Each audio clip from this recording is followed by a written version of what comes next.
인간에게는 네 가지의 질고가 있다고 그랬습니다. 마지막 우리가 가지고 있는 그 질고가 무엇이냐? 바로 육신의 병인 것입니다. 아담이 죄를 지음으로 말미암아 찾아온 것이 죽음이에요.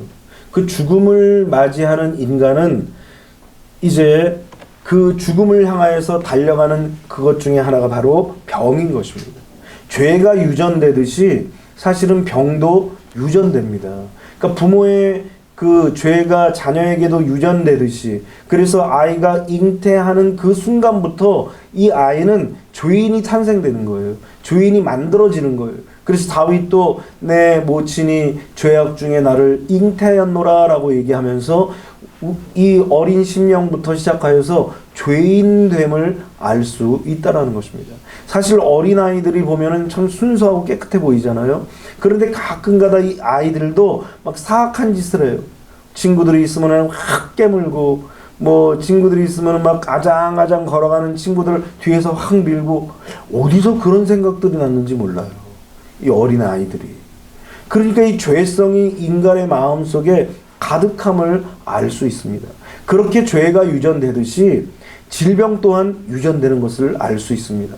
뭐 고혈압도 그렇고 당뇨도 그렇고 이제 여러 가지 암도 거의 부모에게서 유전이 된다라는 거예요.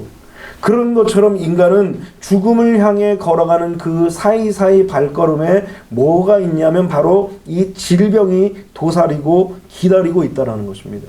그 인간은 다 태어나면서부터 시작해서 이 질병에서 자유로울 수가 없는 거예요.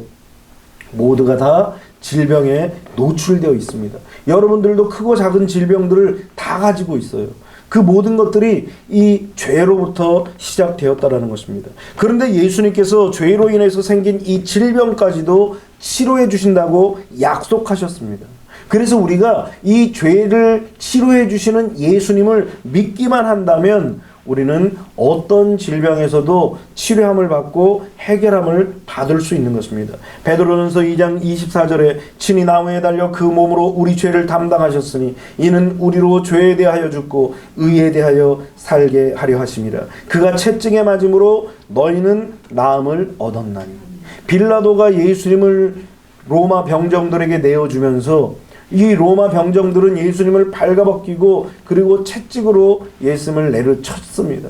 예수님 당시에 그 채찍을 보니까 끝에 납이 이렇게 달려있는데 그 납 끝에 이렇게 쇠 갈고리가 달려있는 거예요. 그러면 이 가죽 채찍을 가지고 로마 병정들이 휙 감아채면, 그리고 나서 당기면 살이 찢어지는 그런 일들이 나타난다는 거예요. 그러니까 얼마나 고통스러워요. 예수님께서 그렇게 채찍에 맞으셔서 낭자하게 피를 흘리신 이유가 무엇이냐? 오늘 베드로에서도 고백하고 있지만 너희가 나음을 얻게 하기 위해서 예수님께서 채찍에 맞으셨다라는 거예요. 오늘 우리는 이 사실을 기억해야 됩니다. 우리가 질병으로 고통을 당하고 아파하고 또 신음할 때, 그때 우리는 무엇을 바라봐야 되느냐? 예수님께서 나를 대신해서 이렇게 채찍에 맞으시고 그래서 피를 낭자하게 흘리신 것, 그래서 등허리가 갈기갈기 찢어진 그 모습을 바라볼 수 있어야 돼요. 그래서 우리가 날마다 예수 그리스도를 묵상하고 바라봐야 하는 이유는 바로 이 예수 그리스도를 바라봄으로 말미암아 우리의 모든 질병을 다 치료함을 받을 수 있더라는 것입니다. 예수님을 잘 믿고 예수님을 이렇게 잘 바라보고 예수님과 함께 십자가에 못 박히고 예수님과 함께 우리의 정과 욕을 함께 죽이고, 그래서 우리 자신의 우리 자아가 싹 죽고 예수 그리스도를 잘 섬기는 자들에게는 이렇게 네 가지 질고에서 해방되는 확증을 가질 수 있다라는 거예요. 여러분, 예수님께서 찔리심으로 말미암아 우리의 허물이 이제 씻겨짐을 받았습니다. 허물이 뭐라고 그랬어요? 트랜스그레이션이라고 그래가지고 막 우리가 넘을 수 없는 그런 높은 담이라는 거예요. 얼마나 이 담이 높은지, 도대체 그 담이 하나님과 우리의 사이를 완전히 가려서 하나님이 우리를 도와주시지 못할 만큼 그 허물들이 크고 높다라는 거예요.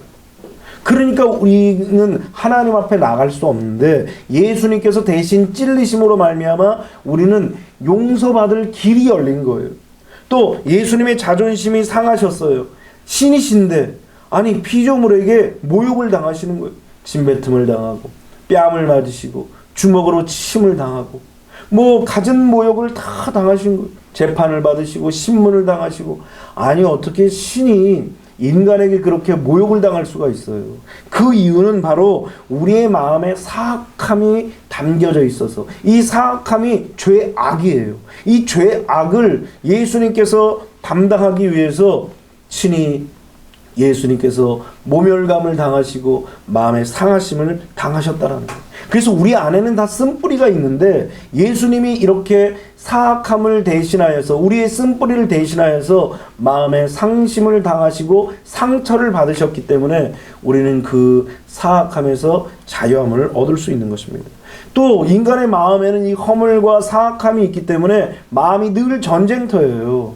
왜 전쟁터냐? 언젠가 곧 우리가 심판받을 것을 우리의 영은 알고 있는 거예요. 우리의 마음이 불안하고 두렵고 근심이 찾아오고 염려가 찾아오는 이유가 뭐냐? 결국은 심판받을 것을 우리의 내면, 우리의 영과 혼은 잘 알고 있거든요. 그러니까 막 두려운 거예요. 불안한 거예요. 무서운 거예요. 내일 받을 그 심판으로 인하여서 마음이 그렇게 전쟁터와 같이 되는 것입니다. 그런데 성경을 보니까 예수님께서 징계를 받으셨다라는 거예요. 이 징계가 뭐예요? 벌을 받으셨다라는 거예요. 학교에서 잘못하면 정학 맞잖아요. 반성문 쓰잖아요. 그런 벌을 받듯이 예수님께서 돌이킬 수 없는 인간의 그 죄를 대신해서 예수님이 대신 징계를 받으셨어요. 그 징계를 받음으로 말미암아 우리는 이제 죄의 사함의 확신을 가짐으로 말미암아 뭘 확신하게 되냐면 천국에 갈 구원의 확신을 갖는 거예요. 그러니까 우리가 구원의 확신을 갖는 것은 예수님께서 징계를 받으셨다는 사실을 확실하게 믿을 때에 천국의 확신, 구원의 확신을 갖는 거예요. 그냥 내가 믿습니다. 그럼 뭘 믿느냐? 그냥 믿습니다. 뭘 믿냐 그러면 예수님 믿죠 뭐.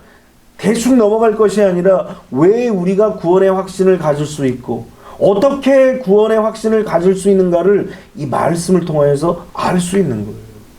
그러니까 예수님께서 징계받지 않으셨으면 우리는 여전히 마음이 전쟁터인 거예요. 여전히 두렵고 여전히 무섭고 여전히 불안하고 여전히 근심이 되는 거예요. 그러니 아니 불안한 사람이 어떻게 천국을 가요? 두려운 사람이 어떻게 천국을 가요? 무서운 사람이 어떻게 천국을 갑니까? 사랑 안에는 무엇이 없다고 그랬어요? 두려움이 없다고 그랬어요. 그런데 그 징계받으신 그 사랑을 알아야만, 그것을 느껴야만, 같이 체험해야만, 그래야 천국에 대한 확신을 갖는 거예요. 오늘 여러분들이 이 확신을 갖고 구원의 확신, 천국의 확신을 갖게 되시기를 주님의 이름으로 축원합니다. 또한 육신의 질병 때문에 예수님께서 채찍에 맞으신 거예요.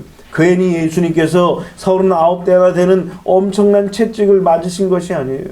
예수님의 등허리가 괜히 찢어진 것이 아니에요. 예수님의 등허리가 찢어져서 괜히 피가 흐르는 것이 아닙니다. 우리의 질병을 치료하기 위해서 예수님께서 그렇게 채찍에 맞으셨다라는 것. 이것을 조목조목 믿어야 돼요. 조목조목 알아야지 믿는 거예요.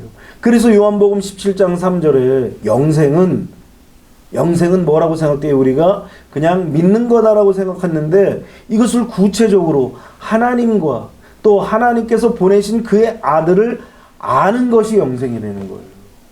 아는 것이 영생이라는 뜻이 뭡니까? 제대로 어떻게 왜 어떤 방향으로 어떤 모습으로 우리에게 그렇게 대속해 주시는가를 분명히 알아야 우리가 믿을 수 있고 믿어야 우리가 영생을 얻을 수 있는 것입니다. 오늘 여러분들이 우리가 이렇게 영생을 얻을 수 있는 방법들을 예수님께서 이렇게 구체적으로 당하셨기에 이것을 알았기에 우리는 어떻게 해야 돼? 이제 믿을 수 있는 거예요. 이것을 믿는다면 우리는 반드시 이런 놀라운 은혜와 은택과 은총을 받을 수 있는 것입니다. 그래서 우리는 이 예수님의 그 고난들을 날마다 묵상해야 돼요. 날마다 바라봐야 한다라는 것입니다. 이런 문제를 해결해 주셨는데도 불구하고 우리가 왜 여전히 질고를 지고 살아가느냐? 왜 여전히 화물과 왜 여전히 우리의 마음이 전쟁터 같고, 왜 우리의 마음이 이렇게 사악함에 시달리고, 왜 우리의 심령이 그렇게 두렵고 떨려하며, 그리고 왜 이렇게 질병으로 우리는 아픔을 겪고 살아가느냐? 우리가 믿음이 없기 때문인 거예요. 그래서 우리는 믿음을 갖기 위해서 하나님의 말씀을 계속 이렇게 듣는 거예요. 때로는 또 알았던 말씀도 순간 생각하지 못할 때가 있거든요.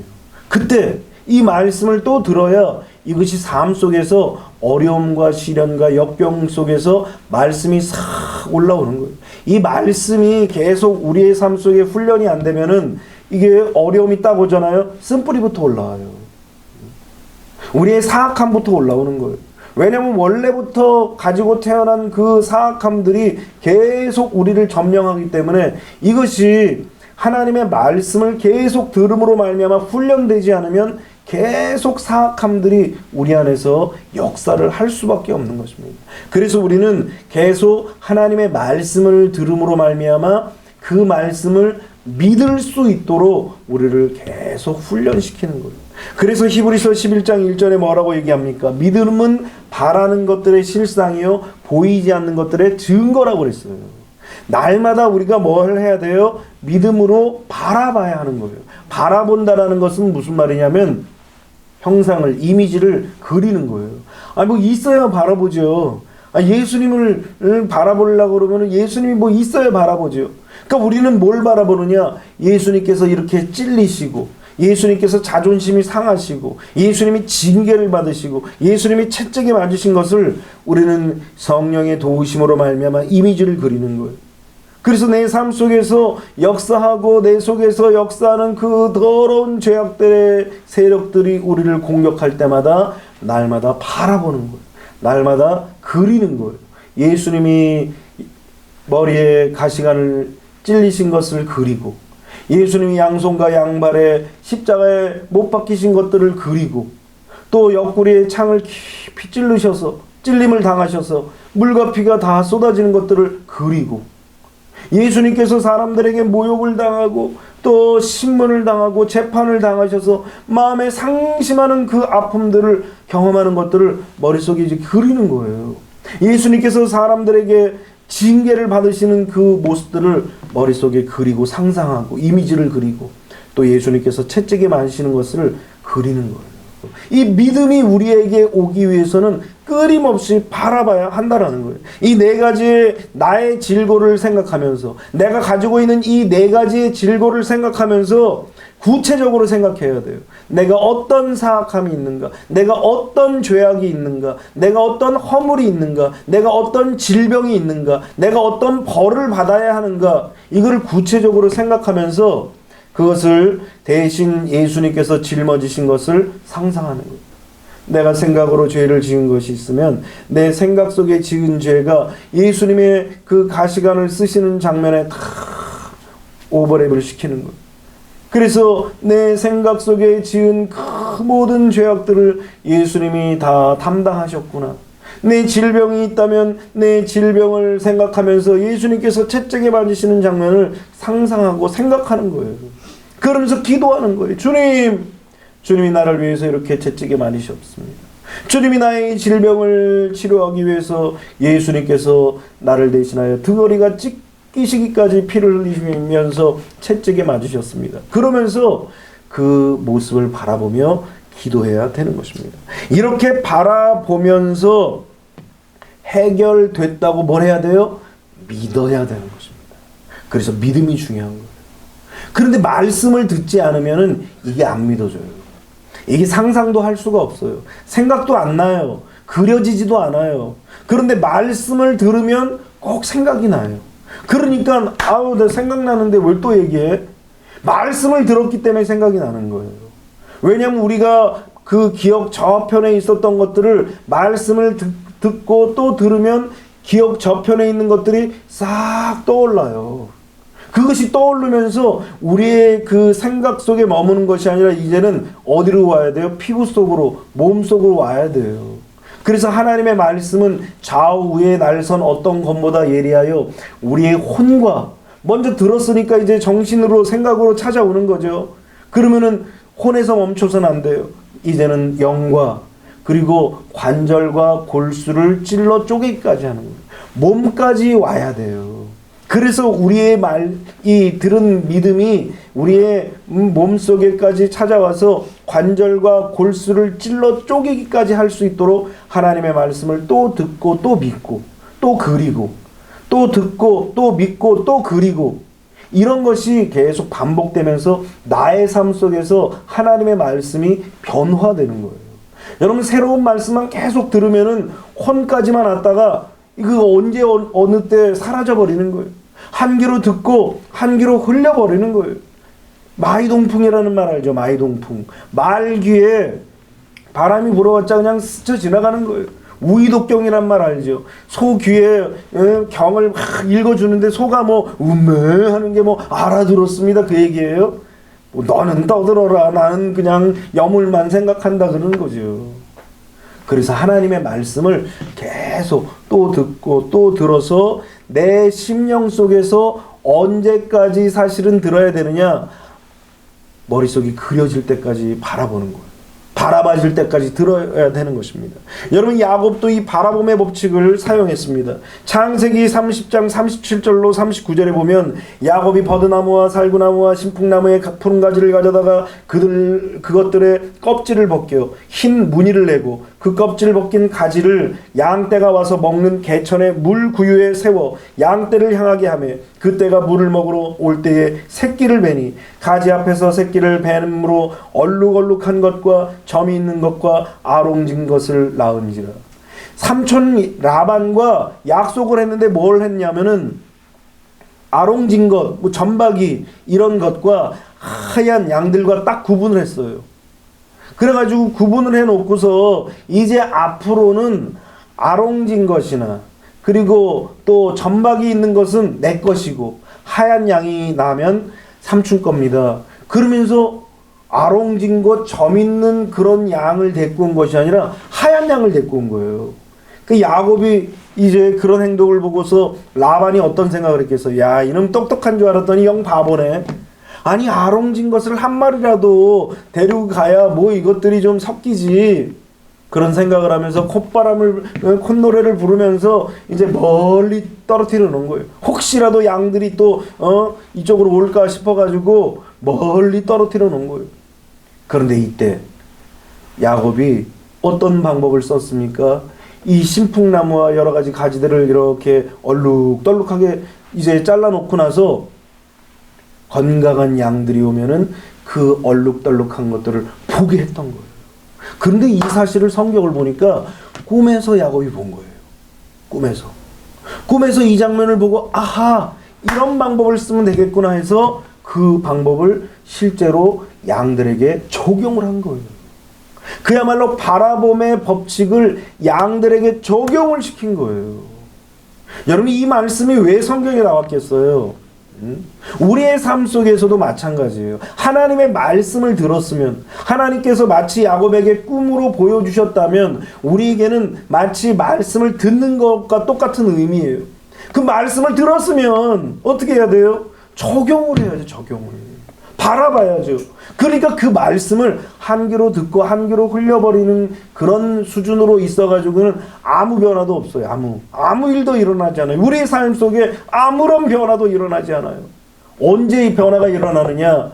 그 말씀이 내 것이 되어서 내가 바라봄의 법칙을 적용할 수 있는 그때까지 그 정도가 돼야 우리의 삶이 변화되는 거예요.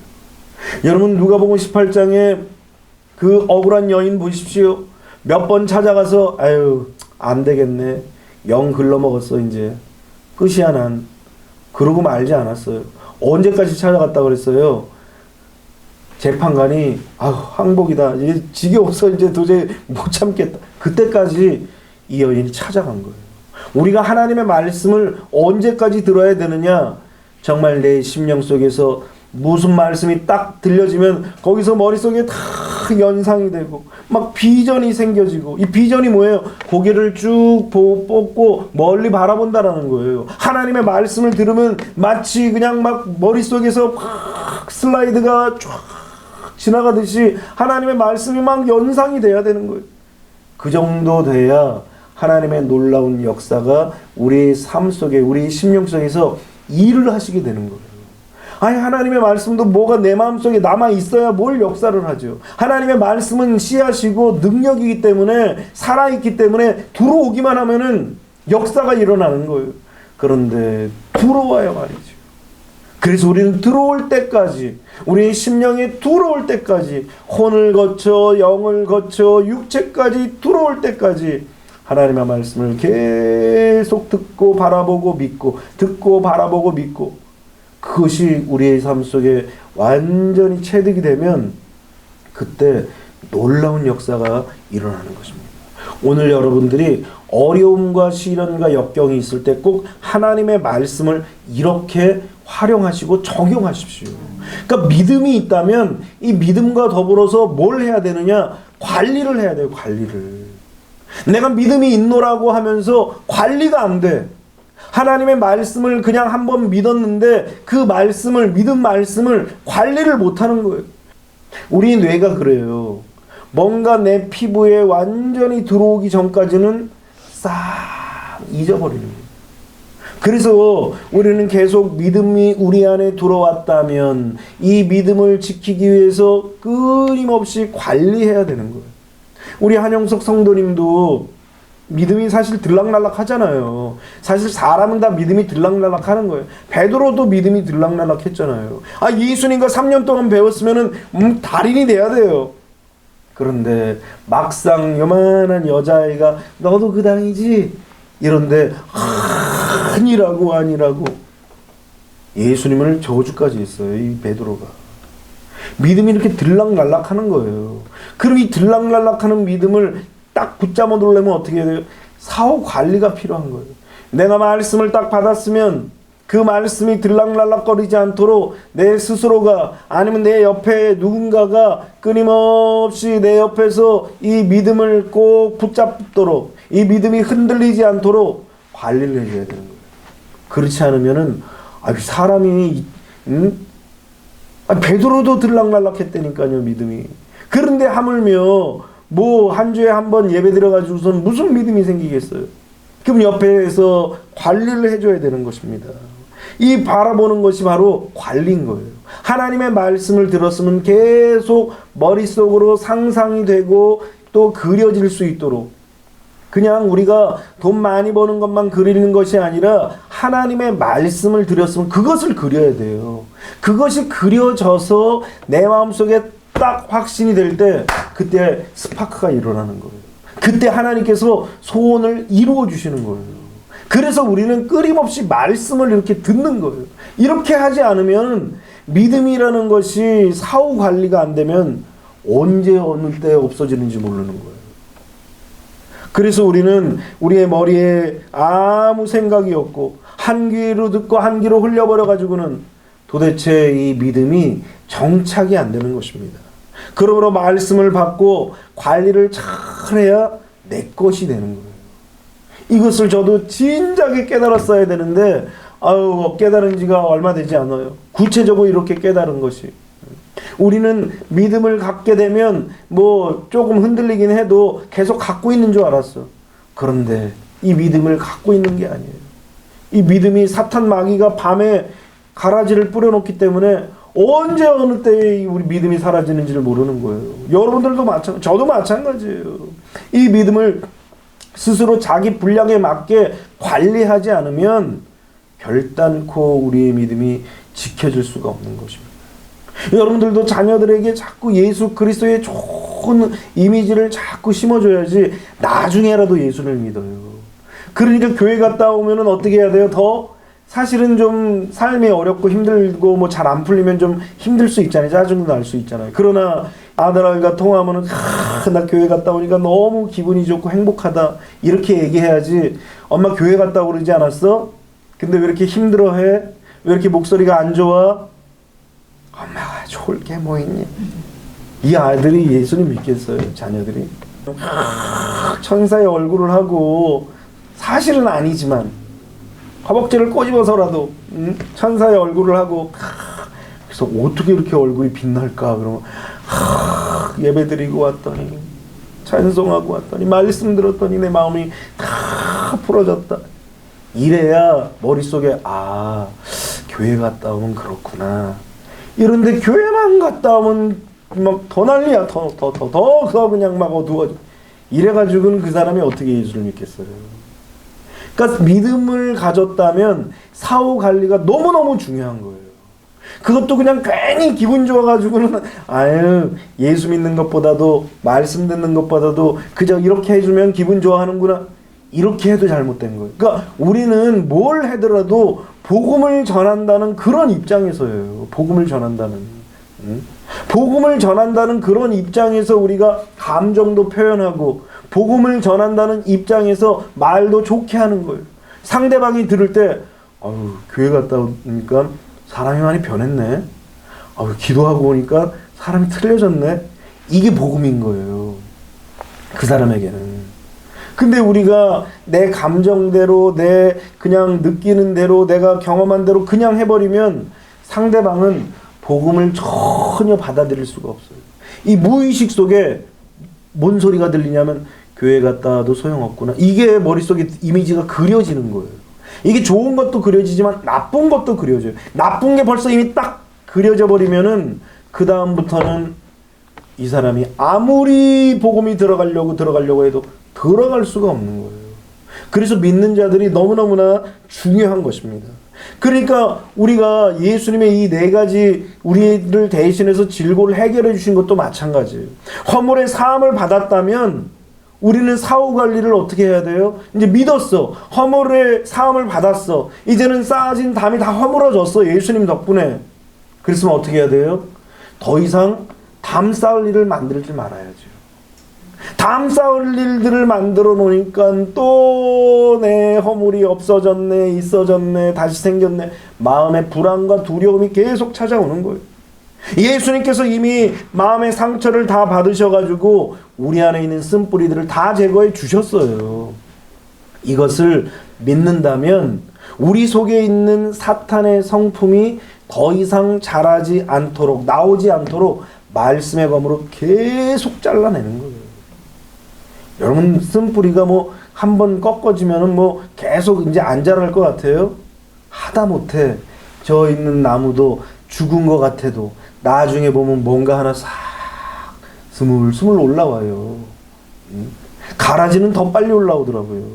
그래서 왜 그 잔디밭에 잡초들을 다 뽑잖아요. 일반 잔디보다 이 잡초는 더 빨리 자라요. 희한합니다. 악한 것도 마찬가지예요. 우리가 한번 하나님의 은혜를 받고 말씀을 받아서 쓴뿌리를 싹 하나님께서 성령을 통해서 제거해 주셨는데 요게 가만히 있는다고 그냥 놔두면은 안 자라는 게 아니라니까요. 계속 자르지, 계속. 그럼 어떻게 해야 돼요? 또 그러니까 말씀을 듣고 또 성령의 그 말씀의 검이 이 쓴뿌리를 도려내지 않으면 계속 우리는 가시덤불이 되는 거예요. 그래서 오늘 우리는 믿음을 가지면서 사후관리가 너무 중요한 것입니다. 인간은 죽음의 두려움을 가지고 있습니다. 왜 두려움을 가지고 있어요? 지옥 갈 것을 이게 영이 알기 때문에 그래요. 그런데 예수님께서 대신 죽음의 형벌을 당하셨어요. 예수님께서 대신 무덤에 갇히시고 예수님께서 그 무덤에 갇히시는 그 3일 동안 지옥에 가셔서 대신 우리를 위해서 대신 지옥에 내려가신 거예요. 그러면은 이 사실을 이제 믿었다면 우리는 천국에 대한 소망만 가져야 되잖아요. 근데 이게 마음에 자꾸 때로는 의심이 찾아오는 거예요. 내가 죽으면 천국에 갈 수 있을까? 오늘 죽어도 천국에 갈 수 있을까? 이런 의심이 생기니까 죽는 것이 두려운 거예요. 이러한 두려움을 이기기 위해서 우리는 구원의 확신을 갖기 위해서 또 예수 그리스도의 징계를 또 바라보는 거예요. 예수님께서 나를 대신해서 벌을 받으셨지. 예수님께서 벌을 받으심으로 말미암아 이제는 나는 형벌을 받지 않지. 나의 소속은 이제 천국이지.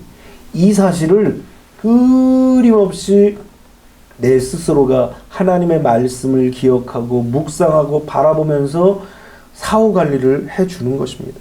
병 문제도 마찬가지입니다. 이미 예수님께서 채찍에 맞으심으로 우리는 나음을 얻었느니라는 얘기는 뭐예요? 이미 소유하고 있는 거예요. 예수님께서 채찍에 맞으심으로 말미암아 그것을 믿는 자들에게는 이미 치료라는 그런 약속을 소유하고 있어요. 그래서 우리가 건강한 사람이 되기 위해서 끊임없이 선포하는 거예요. 내가 만약 병이 오면 예수님께 청구하는 거예요. 예수님이 채찍에 맞으셨다고 그랬잖아요. 예수님 낫게 해주세요. 믿습니다. 주님이 나를 위해서 이렇게 채찍에 맞으시고 피 흘리셨죠. 그러면서 또 이제 주님의 그 채찍에 맞으심을 바라보는 거예요. 그러면서 믿음의 사후관리를 해나가면서 주님께 청구하는 거예요. 약속을 받았으니까 그 약속대로 이루어달라고 기도하는 거예요. 여러분, 우리가 관리하는 것이 얼마나 중요합니까? 운동을 왜 해요? 아니, 건강해졌는데, 아니, 건강해지면 이제 어떻게 돼요? 내가 맘대로 살아야 되는데 운동을 한단 말입니다. 왜 운동을 해요? 이 운동을 해야 관리가 되는 거예요.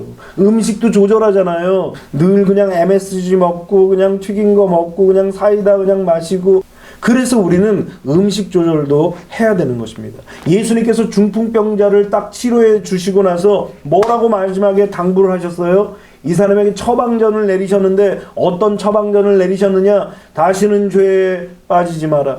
다시는 죄를 짓지 마라. 이게 믿음에 대한 사후 관리예요. 이 사람이 중풍병자에 치료받아가지고 막 뛰고 즐거워하는데, 야, 네가 다시 이 병에 걸리지 않으려면 죄를 짓지 말아야 된다. 그러면서 예수님께서 처방을 내려주시면서 사후 관리를 할 수 있도록 하신 거예요. 하나님이 우리에게 말씀을 통해서 믿음을 주셨다면 우리는 그 믿음을 잃어버리지 않도록 우리는 끊임없이 우리 자신을 관리해야 하는 것입니다. 우리의 삶도 마찬가지예요. 우리 스스로가 불행을 자초해 놓고서 내 인생은 왜 이렇게 안 풀리지? 왜 나만 미워해? 그래봤자 아무 소용이 없는 거예요. 진흙탕에 들어가 놓고서 왜 나는 이렇게 더럽지? 금방 목욕했는데 왜 나는 이렇게 더럽지? 아니, 진흙탕에서 나와야죠, 일단은. 그래야 우리는 깨끗해지는 것처럼 이미 예수님께서 채찍에 맞으셔서 우리를 건강하게 하셨기 때문에 우리가 믿음을 가지면 이 믿음에 따르는 관리가 반드시 있어야 되는 것입니다. 왜냐하면 육체가 이 썩을 육체지만 그러나 이 육체를 관리해야 하는 이유가 요체는 무슨 그릇이냐? 혼을 담는 그릇이에요. 만일 몸이 안 좋잖아요? 혼이 혼탁해지고 혼미해져요. 요번에 지금 뉴스에 지금 난리가 났잖아요. 강남에서 학생들에게 마약탄 음료수를 줘가지고 난리가 났어요. 지금 온 나라가 지금 마약이 판을 치고 있다라는 거예요. 강남이 지금 완전히 뒤집힌 거예요. 난리가 난 거예요. 지금 이게 여자들이 아이들에게 마약을 주고 있어요. 지금 위험한 지금 상황이 대한민국이 지금. 왜 그래요? 한 번 먹으면 중독이죠. 중독. 안 먹으면 안 되는 거예요. 그러니까 전해준 이 상표를 보고 이걸 찾아가는 거예요. 이걸 살라고. 근데 이게 음료수인데 그 음료수인데 몇만 원이야 도대체. 그래도 사 먹어야 돼. 왜? 몸이 계속 원하는 거예요. 이 중독인 거예요.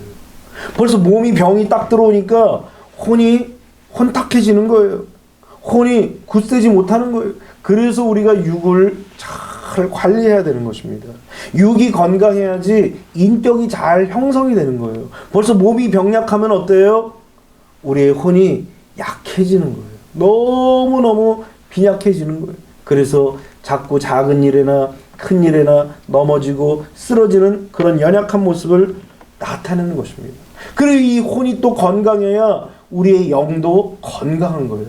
악한 마귀가 끊임없이 우리를 공격하는데 영을 통해서 공격하고 혼을 통해서 공격하는데 이 혼이 건강해야 어떤 악한 마귀가 들어와도 물리칠 수 있는데 이건 육도 약하죠. 혼도 약하죠. 영은 그냥 뭐 죽을 수밖에 없는 거예요. 그냥. 그래서 가장 중요한 것이 뭐냐? 영과 혼이에요. 그래서 우리는 육을 관리하는 거예요. 육을 관리하라고 하니까 이제 또 육만 신경 쓰는 거예요. 막 육에만 막 시간을 투자하고 돈을 다 투자하는 거예요. 육은 썩어질 것이기 때문에 적당하게 운동하고 식사 조절하고 그렇게만 쓰면은 되는 거예요. 그렇기 때문에 오늘 우리는 우리의 신앙생활 속에서 이렇게 믿음의 관리를 하는 것이 너무너무나 중요한 거예요. 만일 우리가 우리의 혼과 영을 관리하지 않는다면 어떤 사태가 일어나느냐? 갈라디아서 5장 16절에 보니까 내가 이르노니 너희는 성령을 따라 행하라. 그리하면 육체의 욕심을 이루지 아니하리라. 육체의 욕심이 다 있어요, 사람에게는. 근데 이것을 관리하면은 성령이 우리를 관리하시고 주장하시지만 우리가 관리하지 않으면 육체의 소욕, 육체의 욕심이 우리를 점령하는 거예요. 결국 육체의 욕심이 우리를 점령하면 혼이고 영이고 싹 죽는 거예요. 뿐만 아니라 에베소서 2장 3절에도 전에는 우리도 다 그 가운데서 우리 육체의 욕심을 따라 지내며 육체와 마음에 원하는 것을 다하여 다른 이들과 같이 본질상 진노의 자녀이었더니, 육체만을 위해서 살면 본질상 진노의 자녀라는 거예요. 그러니 얼마나 무서운 일이에요. 우리가 이 땅에 육을 가지고 육만 보인다고 산다고 해서 육만을 위해서 살아간다면 본질상 진노의 자녀의 삶을 살게 되는 것입니다. 그래서 요한 3서 2절에 뭐라고 얘기합니까? 사랑하는 자여, 내 영혼이 잘된 같이 내가 범사에 잘되고 강건하기를 내가 간구하노라. 여러분, 영혼이 잘돼야, 영과 혼이 잘돼야 하는 일도 잘 되는 거예요. 영과 혼이 잘 돼야 육신도 건강한 거예요. 그러므로 오늘 여러분들이 이 영과 혼을 잘 관리하십시오. 영과 혼을 잘 관리하는 것은 뭐예요? 하나님의 말씀을 계속 듣는 거예요. 그래야 우리의 영과 혼이 관리가 되어서 영도 혼도 그리고 결국은 육체도 같이 건강한 모습을 찾게 되는 것입니다. 데살로니가전서 5장 23절에 평강의 하나님이 친히 너희를 온전히 거룩하게 하시고 또 너희의 온 영과 혼과 몸이 우리 주 예수 그리스도께서 강림하실 때에 흠없게 보존되기를 원하노라. 마지막 때 영과 혼과 온 몸이 균형을 이루어서 잘 보존돼야 천국 가는 거예요. 그래야 하나님 앞에 균형적인 그런 모습으로 지켜질 수 있는 것입니다. 우리가 구원받는 것은 영만 구원받는 게 아니에요. 영도, 혼도, 육도 종합적으로 구원을 받는 것입니다. 그래서 우리는 하나님의 자녀들이기 때문에 믿음을 가지고 있으면 이 믿음과 더불어서 이 믿음을 지키는 관리가 필요한 거예요. 그 관리를 통해서 영도, 혼도, 육도 균형을 잡아가며 살아가는 그런 삶을 살아야 되는 것입니다. 오늘 예수님이 고난당하신 이유가 뭐냐? 결국은 우리의 영과 혼과 육을 지키기 위한 하나님의 디자인이었던 거예요. 우리가 생각 속으로, 마음 속으로, 육체적으로 지었던 모든 것들을 예수님께서 다 담당하심으로 말미암아 영도, 혼도, 육도 다 회복시키시는 거예요. 그러니 이 십자가의 고난, 예수님의 고난이 얼마나 큰 은혜예요. 그 은혜를 우리는 바라봐야 되는 거예요. 그리고 그 은혜 안에서 우리도 함께 예수님과 함께 십자가에 함께 못 박히고 예수님과 함께 가시멸관을 쓰고 예수님과 함께 양손과 양발의 대못으로 바뀌고 예수님과 함께 옆구리도 찔려보고 예수님과 함께 채찍을 받고 예수님과 함께 모욕과 조롱을 당해보기도 하고 그래야 예수님의 그 은혜를 체험할 수 있고 그래야 믿는 자이고 그래야 구원을 받을 수 있는 거예요. 오늘 여러분들이 이 말씀을 꼭 기억하시고 오늘 이사야 53장의 말씀을 통하여서 오늘 예수 그리스도가 여러분들 안에 가득 채워지는 거룩한 주의 백성들이 되시기를 주님의 이름으로 축원합니다.